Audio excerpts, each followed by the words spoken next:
ప్రాచీన గ్రంథాలకి ఇప్పటి అంతరిక్ష రహస్యాలకి సంబంధముందంటోంది ఒక సిద్ధాంతం. అదేంటో చూద్దాం.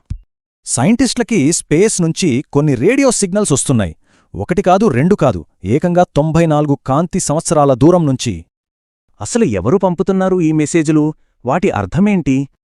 ఈ విశ్వ రహస్యాలను అర్థం చేసుకోవడానికి ఈ విషయాల గురించి మాట్లాడుకుందాం. ఇక్కడే అసలు సమస్య. సిగ్నల్ దొరికినా దాన్ని డీకోడ్ చేయడం దాదాపు అసాధ్యం. అసలు ట్రిలియన్ల గ్యాలాక్సీలు అంటే ట్రిలియన్ల భాషలు, వాటిని అర్థం చేసుకోవడం ఎంత కష్టం. సరే, మెసేజ్ పంపడం ఎందుకు? వాళ్లే వస్తే క్రీస్తు పూర్వం 4000 నాటి సంస్కృత గ్రంథాల్లో దీనికి సమాధానం ఉంది. ఆ గ్రంథాల్లో విమానాలు అనే దివ్యవాహనాల గురించి ఉంది. అవి నక్షత్రాల మధ్య ప్రయాణించగలవట. పురాణాల్లో కూడా చాలా ఉదాహరణలున్నాయి. దేవతలు వేరే లోకాలకు వెళ్లడానికి వీటినే వాడేవారట. రావణుడి పుష్పక విమానానికైతే ఆలోచించినంత వేగంతో వెళ్లేదట. అద్భుతమైన శక్తులు ఉండేవట. అవి నిజంగానే ఉంటే మరి మన కంటికెందుకు కనిపించవు? దీనికి కారణం పరంతత్వాలు, అంటే సూక్ష్మమైన అంశాలు.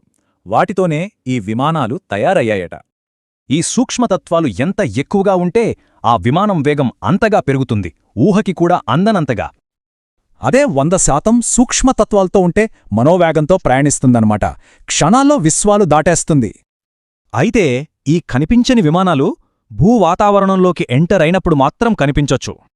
వాతావరణంలోకి రాగానే వాటిలోని సూక్ష్మతత్వాలు స్థూలతత్వాలుగా మారి కాంతిలా కనిపిస్తాయి.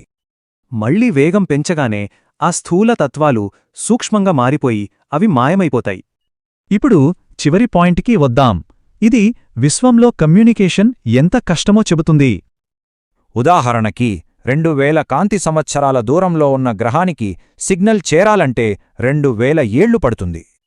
మళ్ళీ వాళ్లనుంచి జవాబు రావడానికి ఇంకో 2000 ఏళ్ళు. అంటే ఒకే ఒక్క సంభాషణకి 4000 సంవత్సరాలు.